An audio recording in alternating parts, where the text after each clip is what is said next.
पौलुस प्रेरित की पत्री 6वां अध्याय।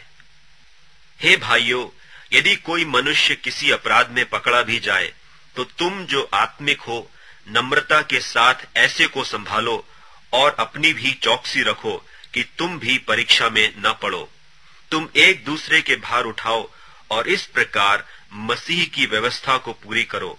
क्योंकि यदि कोई कुछ न होने पर भी अपने आप को कुछ समझता है तो अपने आप को धोखा देता है। पर हर एक अपने ही काम को जांच ले और तब दूसरे के विषय में नहीं परंतु अपने ही विषय में उसको घमंड करने का अवसर होगा। क्योंकि हर एक व्यक्ति अपना ही बोझ उठाएगा।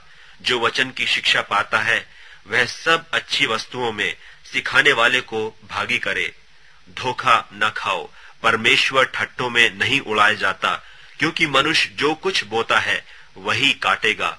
क्योंकि जो अपने शरीर के लिए बोता है वह शरीर के द्वारा विनाश की कटनी काटेगा, और जो आत्मा के लिए बोता है वह आत्मा के द्वारा अनंत जीवन की कटनी काटेगा। हम भले काम करने में हियाव न छोड़ें, क्योंकि यदि हम ढीले न हो तो ठीक समय पर कटनी काटेंगे। इसलिए जहां तक अवसर मिले हम सबके साथ भलाई करें, विशेष करके विश्वासी भाइयों के साथ।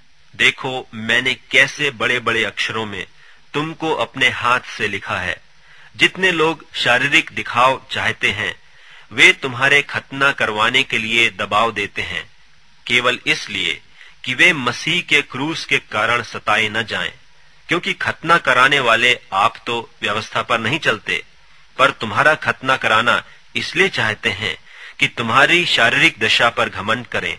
पर ऐसा न हो कि मैं और किसी बात का घमंड करूं, केवल हमारे प्रभु यीशु मसीह के क्रूस का, जिसके द्वारा संसार मेरी दृष्टि में और मैं संसार की दृष्टि में क्रूस पर चढ़ाया गया हूं।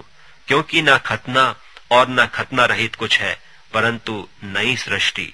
और जितने इस नियम पर चलेंगे उन पर और परमेश्वर के इस्राएल पर शांति और दया होती रहे।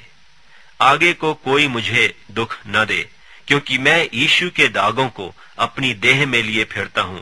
हे भाइयों, हमारे प्रभु यीशु मसीह का अनुग्रह तुम्हारी आत्मा के साथ रहे। आमीन।